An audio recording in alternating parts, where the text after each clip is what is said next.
So hello everyone, कैसे हो आप लोग? I hope all fine and fine.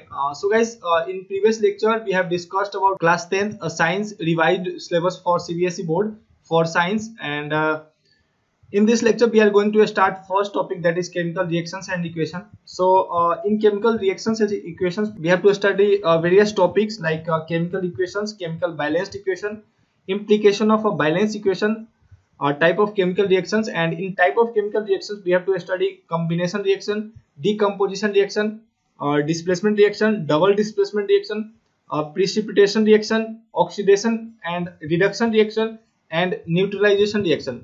So जैसा कि हमने देखा था कि ये जो मैंने अभी पढ़ा, ठीक है, ये रिवाइज्ड सिलेबस के अनुसार अपना जो है फर्स्ट टॉपिक का सिलेबस है, ठीक है, केमिकल रिएक्शंस एंड इक्वेशन का, जो कि एनसीईआरटी के अंदर जो फर्स्ट टॉपिक है उसका सिलेबस जो है अपने को ये सारा चीज पढ़ना है जो भी मैंने पढ़ा अभी अकॉर्डिंग टू रिवाइज सिलेबस।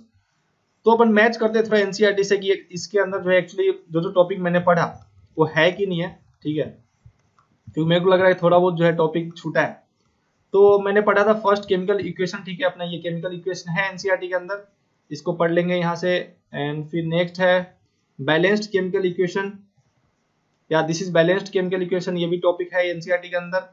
फिर नेक्स्ट है हमारा implication of balanced chemical equation, आप देख लेना सिलेबस के अंदर, मैं सिलेबस जो भी आपका रिवाइज्ड सिलेबस है मैं उसी को पढ़ रहा हूँ और उसको एनसीईआरटी से मिला रहे हैं अपन, ठीक है। Implication of a balanced chemical equation नहीं है इसके अंदर, where is the implication of balanced chemical equation, या मतलब बैलेंस कैसे करते हैं इसके बारे में पढ़ना, ये सब जो है this is implication of balanced chemical equation. फिर नेक्स्ट है type of chemical equation, so this is the type of chemical equation जिसके अंदर कॉम्बिनेशन रिएक्शन, ठीक है, अपने अंदर पहला कॉम्बिनेशन रिएक्शन है, इसके अंदर भी है एनसीईआरटी के अंदर। फिर है decomposition reaction, where is the decomposition, या this is a decomposition reaction, NCERT के अंदर है। डिस्प्लेसमेंट रिएक्शन,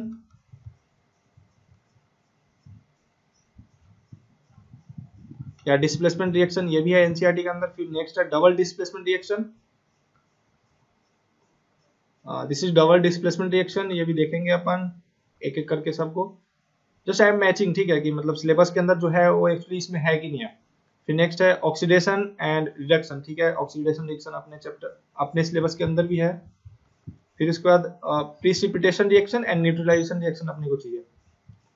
सो मेरे ख्याल से ये दोनों नहीं है शायद, तो इसको कहीं और से देख लेंगे, ठीक है, अगर होगा तो फिर देख लेंगे इसके अंदर, जब पढ़ेंगे तो पता चल जाएगी है कि नहीं, लेकिन मेरे को नहीं लग रहा कि ये दोनों है। तो ये जो है फर्स्ट टॉपिक था, ये जो है एनसीईआरटी का बुक था जिसके अंदर हमने मिलाया कि अपने सिलेबस के अकॉर्डिंग, ठीक है, जो रिवाइज्ड सिलेबस है उसके अकॉर्डिंग क्या क्या मैच कर रहा है।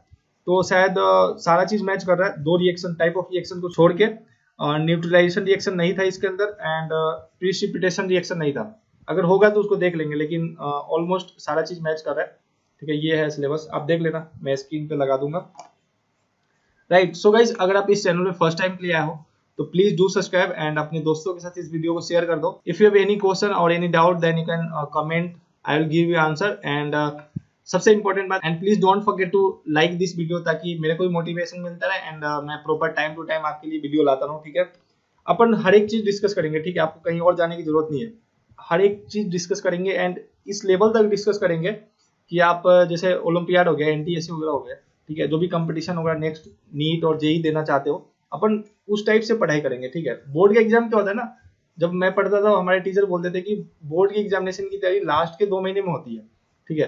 पूरे 10 महीने तक क्या है कि अपन सीखते हैं, जितना ज्यादा टॉपिक को एक्सप्लोर कर पाओ, उसके बारे में रिसर्च कर पाओ, उस पर काम कर पाओ, उतना ज्यादा आपके लिए फायदेमंद होगा, आपको प्यार हो जाएगा टॉपिक से, ठीक है, मतलब साइंस से। अगर आप इस तरीके से पढ़ाई करते हो, लास्ट के 2 महीने सिर्फ आपको पढ़ने हैं बोर्ड के लिए, नंबर के लिए, बाकी जो पूरे 10 महीने उसमें क्या है कि टॉपिक पे काम करना है, ठीक है, एग्जामिनेशन पे अपन पढ़ लेंगे।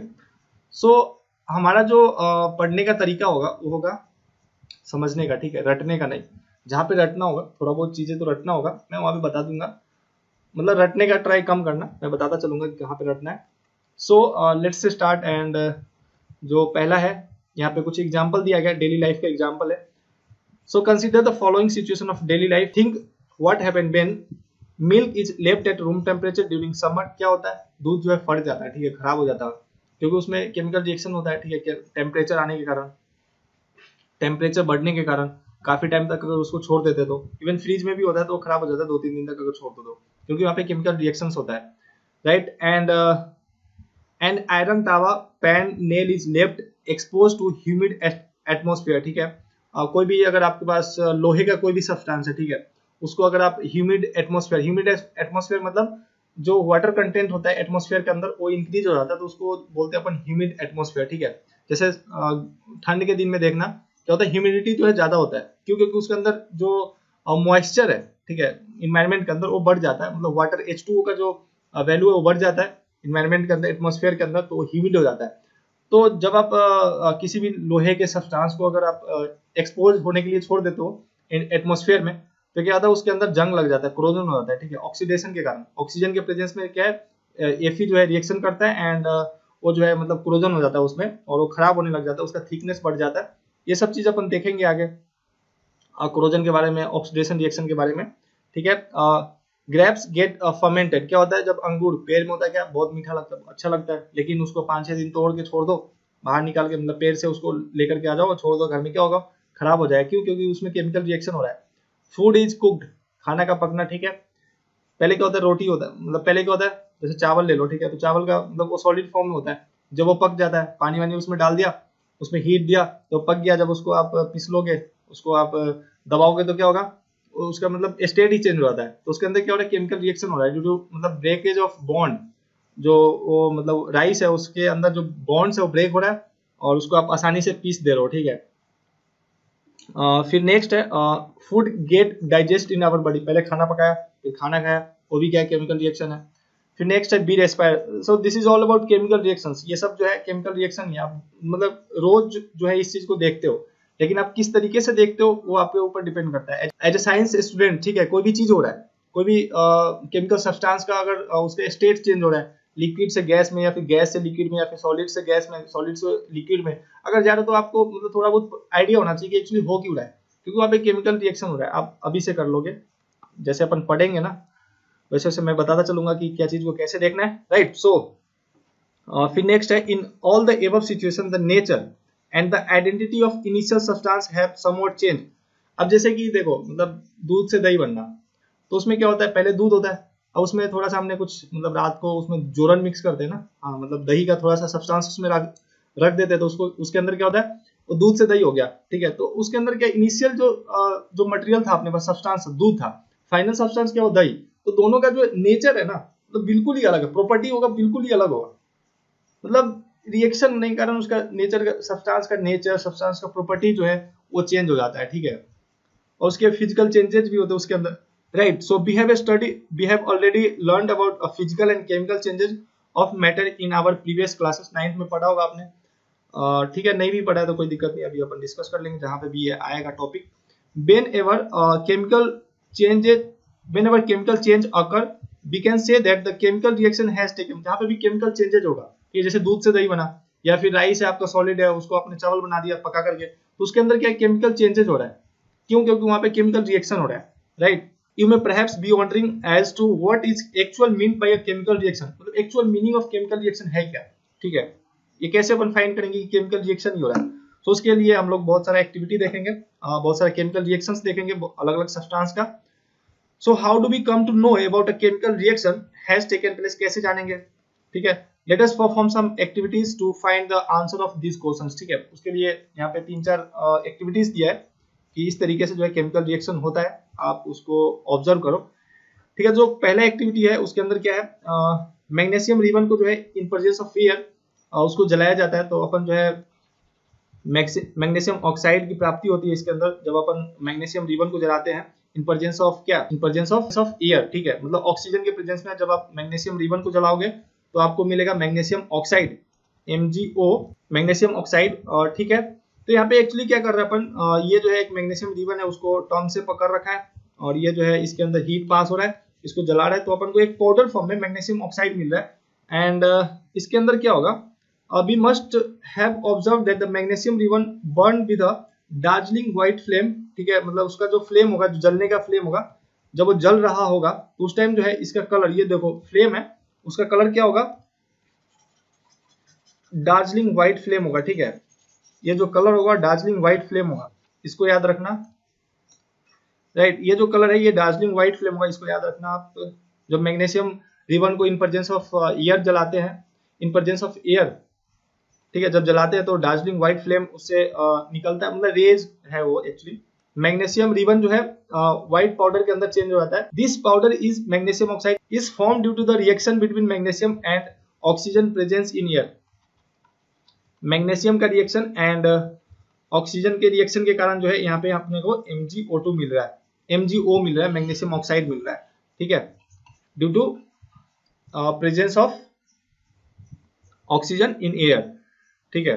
तो ये था अपना पहला एक्टिविटी। दूसरे के अंदर क्या है, take a few zinc granules in chemical in conical flask और टेस्ट ट्यूब, ठीक है, मतलब जिंक गार्नोल लो एक केमिकल फ्लैक्स में, इसके अंदर, ठीक है, ये केमिकल फ्लैक्स है अपना, इसके अंदर हमने जिंक गार्नोल डाला ये वाला, and add dilute hydrochloric acid, hydrochloric acid आगे डिस्कस करेंगे, HCl होता है उसका फॉर्मूला, और सल्फ्यूरिक एसिड H2SO4, ठीक है।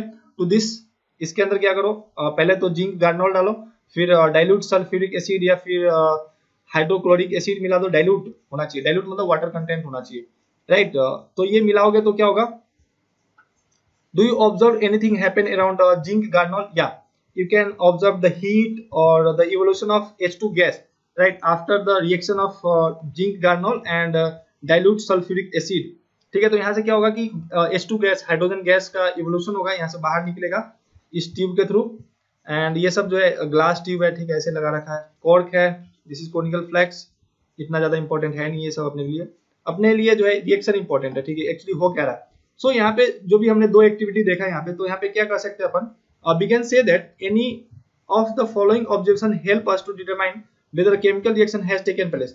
अब ये जो पॉइंट दिया गया, अगर कहीं पे भी ये पॉइंट सब हो रहा है, ये जो पॉइंट यहाँ पे दिया गया, किसी भी सब्सटेंस के रिएक्शंस के अंदर अगर ये सारा पॉइंट हो रहा है, ठीक है, ये सारा पॉइंट अगर आप ऑब्जर्व कर पा रहे हो, तो वहाँ पे क्या बोलेंगे कि वो केमिकल रिएक्शन है। जैसे कि चेंज इन स्टेट, ठीक है, मतलब कोई भी केमिकल रिएक्शन है, जैसे आपने देखा कि जो दूध था वहाँ पे दही हो जा रहा है, ठीक है, मतलब थोड़ा सा, मतलब पहले तो फुल्ली लिक्विड था, अब क्या मतलब सेमी सॉलिड हो गया, मतलब स्टेट उसके अंदर जो है स्टेट भी चेंज हुआ, पहले लिक्विड से जो है सेमी सॉलिड के अंदर आ गया।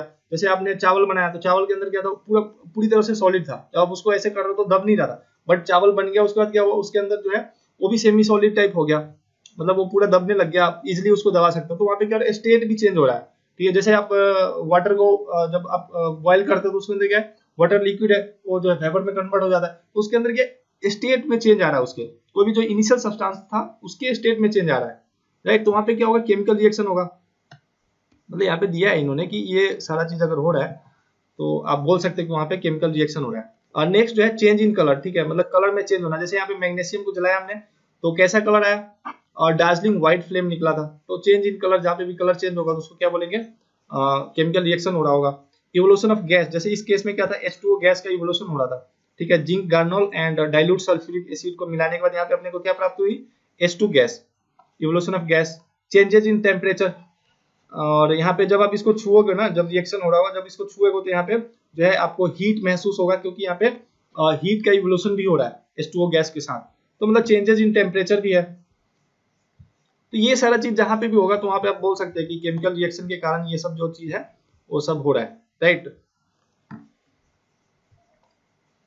Okay, so as we observe the changes around us, we can say that there are large variety of chemical reaction take place around us. We will study about various type of chemical reaction. जैसा कि हमने discuss किया कि combination reaction, decomposition reaction, displacement, double displacement, oxidation, reduction, ये सारा जो है these are type of chemical reactions. तो अलग अलग टाइप की केमिकल रिएक्शंस के बारे में अपन जो है आगे आने वाले टॉपिक्स में डिस्कस करेंगे, ठीक है। तो ये जो है दो एक्टिविटी था, इसका केमिकल रिएक्शंस क्या है उसको डिस्कस करते हैं अब। सो अब नेक्स्ट टॉपिक जो है केमिकल इक्वेशंस, ठीक है। केमिकल इक्वेशंस क्या होता है, so in activity 1.1 can be describe as when a magnesium ribbon is burned in oxygen it gets converted to magnesium oxide, ठीक है। जब वहां पे हमने मैग्नीशियम, सिंपल था, मैग्नीशियम रिबन को जब हमने ऑक्सीजन के प्रेजेंस में जलाया तो अपने को क्या मिला, मैग्नीशियम ऑक्साइड, ठीक है। तो ये जो है केमिकल रिएक्शन है, केमिकल इक्वेशन है उस एक्टिविटी का। This description of a chemical reaction is a sentence from a quite long, it is, जैसे वहां पे बोल रहा है कि मतलब ये जो वर्ड के फॉर्म में बोल रहे हैं, ये थोड़ा सा लंबा है, ठीक है, तो आप इस फॉर्म में लिख सकते हो, वर्ड फॉर्म में लिख सकते हो ऐसे, ये लिखा है यहाँ पे। जैसे वहाँ पे मैग्नीशियम रिवर एंड ऑक्सीजन के प्रेजेंस में जब उसको जलाते हैं, ठीक है, तब अपने को जो है मैग्नीशियम ऑक्साइड, तो थोड़ा सा लंबा नहीं दिख रहा क्या? सिंपल सा अगर ऐसे लिखते हो Mg+O2 then you will get magnesium oxide, this is simple, ठीक है। So the simplest way to do this is the write it to form of word equation. This is word equation, ये भी थोड़ा सा लंबा है, इससे भी जब आप रिड्यूस कर दोगे तो आप जो है इस तरह के स्केलेटल इक्वेशन के फॉर्म में चले जाओगे। आगे अपन डिस्कस करेंगे। तो वर्ड इक्वेशन जो है नाम से इस तरीके से लिखा जाता है, magnesium plus oxygen and after reaction you will get magnesium oxide, ठीक है। तो जो लेफ्ट हैंड साइड होता है रिएक्शन के उसको अपन रिएक्टेंट बोलते हैं, लिख लेना कहीं, left hand side of reaction that is known as reactant and right hand side of reaction that is known as product. So ये product होता है and ये reaction होता है। जिस भी चीज से जो भी चीज मिल के बना है, जो बना है उसको product बोल रहे हैं and जिससे बना है उसको अपन reactant बोलते हैं, ठीक है, इसको याद रखना। तो जो ऊपर मैग्नीशियम रिबन का जो रिएक्शन था इन प्रेजेंस ऑफ ऑक्सीजन, ये था कुछ ऐसा या फिर ऐसा, इन दोनों को आप लिख सकते हो। The substance that undergo chemical changes in reaction 1.1, ये वाला, ठीक है। मैग्नीशियम एंड ऑक्सीजन, एक्चुअली क्या है, मैग्नीशियम एंड ऑक्सीजन का यहाँ पे रिएक्शन हो रहा है, आर द रिएक्टेंट, ठीक है, मतलब ये जो जिसका मतलब जिस सब्सटेंस का केमिकल चेंजेस हो रहा है, ठीक है, उसको अपन जो है रिएक्टेंट बोल रहे हैं, मैं पहले बता चुका हूँ। The new substance is magnesium oxide and this is known as product, right. A word equation shows change of reactant to product through an arrow place between the, actually यहाँ पे अपन जो है एरो यूज करते हैं और reactant से product की तरफ जाने के लिए, ठीक है। The reactants are written on left hand side, ठीक है, ये पहले बता चुका हूँ, विद अ प्लस साइन, जैसे एक से ज्यादा सब्सटेंस हो, ठीक है, और उसको लिखना है तो उसको अपन बीच में प्लस साइन लगा करके डिनोट कर सकते हैं। Similarly products are written on right hand side, this is product, and अगर एक से ज्यादा प्रोडक्ट बन रहा हो तो उसके अंदर भी अपन प्लस साइन लगा सकते हैं। जैसे यहाँ पे एक ही प्रोडक्ट बन रहा है, मैग्नीशियम ऑक्साइड MgO, तो यहाँ पे कुछ भी नहीं है, right, with plus sign between them, arrowhead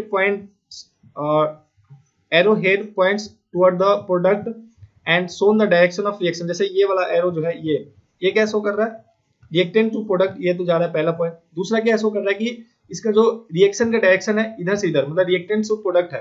कभी कभी आप ऐसे भी देखो कि reactant to product and reverse reaction अगर होता है तो उसके अंदर क्या प्रोडक्ट से रिएक्टेंट के अंदर भी आता है, तो ये जो है डायरेक्शन ऑफ रिएक्शन शो कर रहा है। ये आप कभी कभी ऐसे भी देखते होंगे, ठीक है, मतलब तो ये रिवर्स रिएक्शन जब होता है, मतलब प्रोडक्ट से पहले तो रिएक्टेंट से प्रोडक्ट में और फिर प्रोडक्ट से रिएक्टेंट में, तो मतलब रिवर्स रिएक्शन वहां पे होता है। आप आगे जो है अपन उसको डिस्कस करेंगे, लेकिन जो एरो शो कर रहा है, क्या शो कर रहा है, डायरेक्शन ऑफ रिएक्शन, और रिएक्टेंट टू प्रोडक्ट जा रहा है, इस चीज को शो कर रहा है, ठीक है, यही चीज यहाँ पे लिखा है, राइट। सो हमने ये जो देखा ये केमिकल इक्वेशन, तो ये जो था word form of chemical equation. अब जो है skeletal equation, skeletal form of chemical equation देखते हैं। अब जैसे वर्ड फॉर्म था तो उससे भी थोड़ा सा शॉर्टर फॉर्म में, जैसे मैं बता चुका हूं ऑलरेडी, लेकिन इसमें दे रखा है इसलिए मैं इसको पढ़ रहा हूं। Is there any other short way to representing chemical equations? या this is known as skeletal form of chemical equation. So the chemical equation can be made more concise and useful if we use chemical formula instead of word। जैसे वहां पे magnesium लिख रहे थे, ठीक है, तो उसके जगह पे अगर मैग्नीशियम का सिंबल लिख दे Mg, तो ये और भी शॉर्ट हो जाएगा। ये बोल रही है a chemical equation represents a chemical reaction if you recall formula of magnesium like Mg, ठीक है, and oxygen O2 and the magnesium oxide MgO2, sorry MgO, simple सा magnesium oxide। the above word equation can be written as Mg plus O, ये सब हमने already discuss कर लिया। Mg plus O2, then you will get MgO, this is magnesium oxide and this is magnesium, this is oxygen, this is here we have a two atom of oxygen element, right। count and compare the number of atom of each element on LHS and RHS। यहाँ पे देखो Mg का कितना element है, एक, RHS और LHS मतलब reactant and product के अंदर, ठीक है। सो Mg प्लस O2 क्या है, रिएक्टेंट है, एंड MgO क्या है, प्रोडक्ट है।